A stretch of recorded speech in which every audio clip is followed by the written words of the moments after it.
Hello everyone, I'm Suman Jha from Asia Pacific. I welcome you all to this session Data Science with R Programming. In this video, I'll be demonstrating File handling in R programming.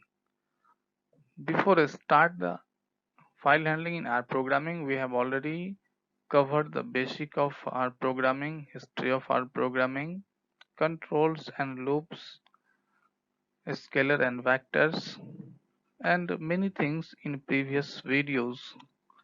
I am sure that before watching this video, you will go through all those videos which will give you the background to start the file handling.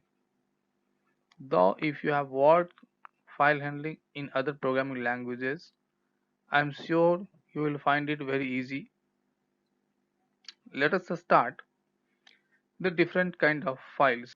So today we have different kinds of file like program file, data file, sequential file, random file, and other graphics file, audio files. But basically in programming language we are focusing program files, data files, sequential file, and random file. So first is program file. As the name suggests, program file is the file that contains the code. For example, if you are creating R file, we are going to the RStudio and we are writing the code and we are saving it with the extension .r. So this is a program file. Another is data file. The name suggests data file is the file which is used to store the data. For example, some text file or some Excel file or some database file.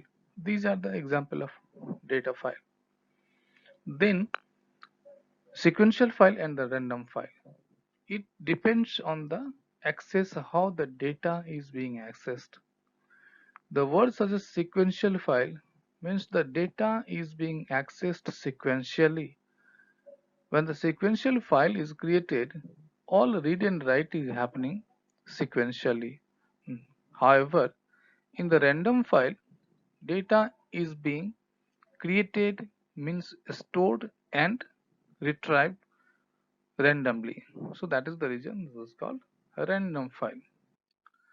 Because we are handling the R files here, so there are different kinds of file that can be handled easily in the R programming language. So today very common file is the CSV file. So we will be going to discuss about the CSV file handling, then the Excel file. We are also going to cover the Excel file. The next kind of file is the binary file. Okay, so I'll be covering the binary file. Other kind of files are XML file, JSON file, web file, and database file. So these are the files, and we'll be covering. Before I start handling the file, very important thing is that the location of the file, where in which location we are going to create the file, or your program is going to create the file, or your program is going to retrieve the file. So the most important thing is to get in which working directory the file is there, or in which working directory you want to create your file. So in R there are two functions, that is setwd function and getwd function. These are the two functions is very useful when handling the file in our programming language. First is setwd. Setwd is used to set the current working directory. However, getwd is used to get the current working directory. I have used here the example. This is the setwd. I am going to set the working directory as a C, and after doing I have used here print getwd. The output is C prompt. Because we are going to handle the file, so I have just taken an example as a CSV file named as population.csv, and I wanted to show this is a pollution dot I'm sorry this is population.csv file having three columns. First column is country, the second column is city ASCII, and the third is population. It just contains the population of the city. So for example, the country name is Japan, the capital is Tokyo, and this is the population. Similarly, the country name is Mexico, the capital is Mexico City, and the population is this. The country name is Bangladesh, and the capital is Dhaka, the population is this. In this way, actually there is a CSV file created which stores the population of the different countries along with the city. This I'll be using for the program. So how to read the CSV file? There is a function called read.csv function which is used to read a CSV file available in the current working directory. Very simple.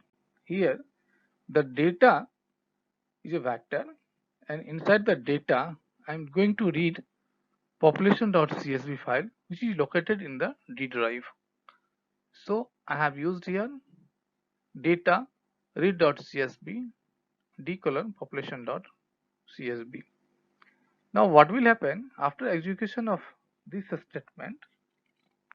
Entire data, entire information available in the population.csv will be transferred to data. Now I am printing this data, and you will see the output here. This is the country name, this is the city name, this is the population. The next is reading a particular column in a CSV file. So nothing special, just you have to use $sign before the column name. For example, the column name is country, then city ASCII and population. So I am trying to print the population column field here. So what I did, the data is a vector, and I am reading the entire population file in the data vector, and from the data vector, this population, as I discussed, the $sign is used before the population name. So it is going to print data $population, and it will print the entire population. Now the next thing is writing into a CSV file. Earlier we discussed how to read the CSV file. Now how to write data inside the CSV file. So the function called write.csv is used to write in the CSV file. See what I am doing here. Here I am creating the data frame. So data is going to read the CSV file. So read.csv population.csv is the same file. Now I am just accessing the population which is greater than 35 million into the subset. The same data is being printed in the data 1, and then now I am reading this in the output file. So write.csv is creating my output.csv. One file is being created, and now I am reading this file, my output CSV, using the read.csv data2 and printing data2. So it will print the data available in this data2, my output.csv file. Now reading a CSV. So printing data using the calculation with the specific column. What we are doing? We are doing some simple calculation. For example, we wanted to see the maximum population inside that particular file. So print max data and then from the population field. So this is the maximum. Then minimum population is 0 because inside that file there are some certain cities where the population was not available. So it was available as a 0 and it's showing 0. Now printing entire data using calculation with a specific column. What is happening? Actually, I am transferring the maximum pollution into this population field, and then I am making a subset into the data 1 and printing the data. What will happen here? Right, the maximum population of that particular city along with the entire row will be visible here. The next is printing entire row using the multiple conditions. The condition I am mentioning here, that the population is greater than this and less than this. So it will print the minimum available in the data 1. So this is the example of multiple conditions. Now again reading CSV file, printing entire row data using the character condition. Earlier we saw the condition was used with the numerical field. Now for example, I wanted to see the entire row having the country name is Nigeria. So one subset is created from the data and country equal to Nigeria, and now printing the data 1. So it is printing Nigeria, then Abuja is the capital, and this is the population. Next, I am going to discuss how to handle the Excel file. The same file I have stored with the XLS. Earlier it was saved in the CSV format. Now it is saved in the Excel file, which will be used as an example. So there are certain steps when you are handling the Excel file. So there are basically 5 steps we follow while handling the Excel file. The first one is the installation of Excel package, then verification of installed Excel package, whether it's properly installed or not. The third step is loading the library. Then the fourth step is reading the file, and the final step is printing the data. So the installation is not every time required. It is required only the first time in the system. Once the XLS package is installed, no need to install in the next program. See how to install the XLS X package. Simple. The statement is install.packages XLX. Just put in the R prompt and press enter. It will automatically install. You can see it is installed here. The next step is verification of XLX package installation. So to verify that, you can use the statement any grepl xlx install.packages. It will just return true or false. If it is installed properly, then it will verify the result will be true. If it is not installed, then the result will be false. The third step is loading the package. So loading the package is a simple. Using the library function, you can load any package. So I have used here library and then xlx because we are going to handle the Excel file. So we have to load the library. After that, now it's a simple. To read the statement is read docs xlxx population xlxx and seat index equal to 1. The seat index indicates that which seat you are going to access. By default in Excel you will see there are 3 seats, seat 1, seat 2, seat 3. So you have to mention which index. So I'm going to print the first seat, so I have used the seat index equal to 1. So printing the data, it will print the first seat data. The next is binary file handling. So binary file is what? A binary file is the non-readable file that contains information stored only in the form of bits and bytes, which is 0 and 1. It is not the human readable, as the byte is it translate into the character and the symbols which contain many other non-printable characters. So this is used especially to store like password or like some encryption. Binary file is used.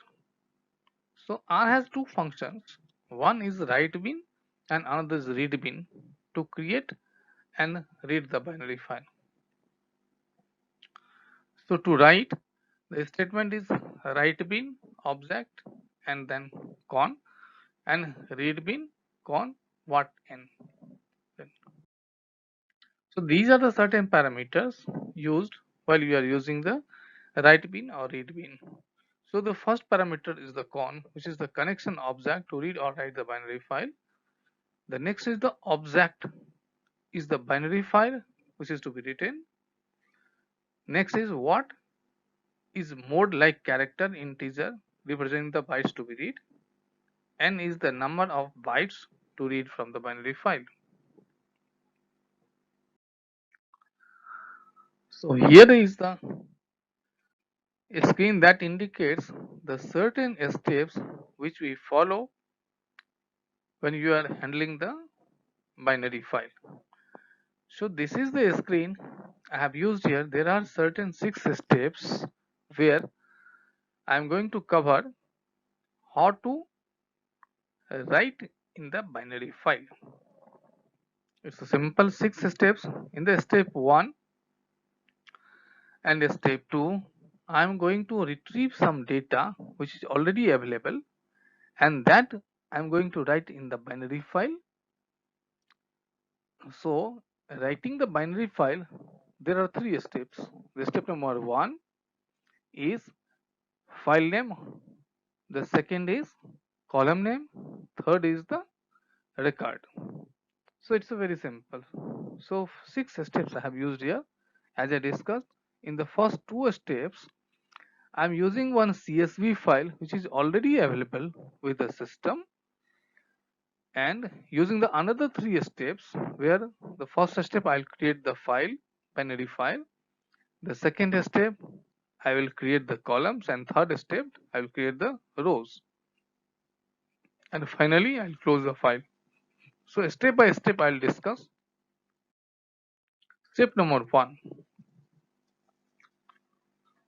So there is empty cars data frame which is already inbuilt with the R. I'm going to use this empty cars as an example to show. So in the step 1, what I'm just going to create a file called mtr car csv using the mtr data frame, and the row name will be false and column name will be true and separator will be comma. Actually I have used this statement, and this file created with the name I have mentioned here, emptycars.csv. So this is an example. The working directory is my document, so this is created in the my document. As discussed, this file is already available, and using the empty cars data frame I am going to access this file.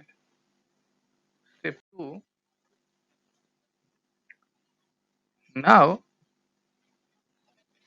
I am going to write this mtr csv file is empty currently, and I am going to write only 5 records available in the empty card data frames. So these are the 5 records. It is written here. Now step 3. Till now I was not discussing the binary file handling. Now the binary file handling starts from here. The first two steps I have just used for data pickup. If you are going to input the data from keyboard, no need to follow the first two steps. You can take input from the keyboard. However, I wanted to access the available data, and that is the reason I have used empty cars data frame. From step 3, I am going to discuss the binary file. So in handling the binary file, there are 3 steps. Step number 1, what is the file name, in which location you are going to store. Number 2, what are the certain columns. Number 3, what are the rows, means the data. So step 3, I am just writing write file name file. So begin empty cars dot dat will be created, and W indicates the write and B is the binary file. So one binary file will be created with the name bin empty cars.dat in the current working directory. See, after execution of this, one binary file is created, and see, in my system the .dat is opened with the VLC. So this is the reason by default this icon has been taken. Now this step 4, what I am going to do, I'm just going to write here the column name. Okay, so the column is new dot empty cars dot write dot file name. So it will write the column names. See the step 4, write the column names. Now the step 5. So in the step 5, I'm going to write the columns available in that particular CSV file. So in the CSV file, column is CYL, then AM, and then gear. So it will indicate the details of the car which is available in that CSV file, which will be written in that file. And finally, the file will be closed. So see, this statement is close, right, and the file name. So this will close the file. So file must be closed. Until and unless the file is not closed, that file cannot be opened in the another program. So at the end, file must be closed. So this is the reading of the file. It was writing of the file. Now further, I'm going to discuss the reading a binary file. So there are two parts. One will be file reading, another will be printing from the data. So to read the binary file, RB is used. R is for read and B for binary file. Before this, we saw it was WB. So W stands for write and B for binary. But in this case, because we are going to read the file, so it is showing as a RB, means read the file. So the statement used here is read.file name. So the same file I am going to read, which I have created in the previous example. It was binmatcast.dat, and because I am going to read the file, so RB is used. After that, what I am going to do, because this is a binary file, so we have to mention that how many bytes at a time we are going to read. So here I have used 3. So first 3 bytes will be used as a first column. Next, again reading, so file name integer, I mean it will be converted to the integer, and then 18 bytes. Now which is going to print now. So all the data has come in the bin data, which is being printed, and now from 4th byte to 8th byte is converted to CYL data, which is going to print. So one by one all columns based on the certain bytes. So 4th byte to 8th byte is the CYL data. After that, again there will be separator. Then 9 to 13 is the AM data. Again there will be separator, and after 14 to 18 will be the gear data of the car. So printing the gear data. And finally I'm going to combine the CWHILE data, then AM data, and then gear data. So cbind function is used to combine, and the final data coming in the final data. So this is as a column name, and we are going to print. So this is the reading of the file.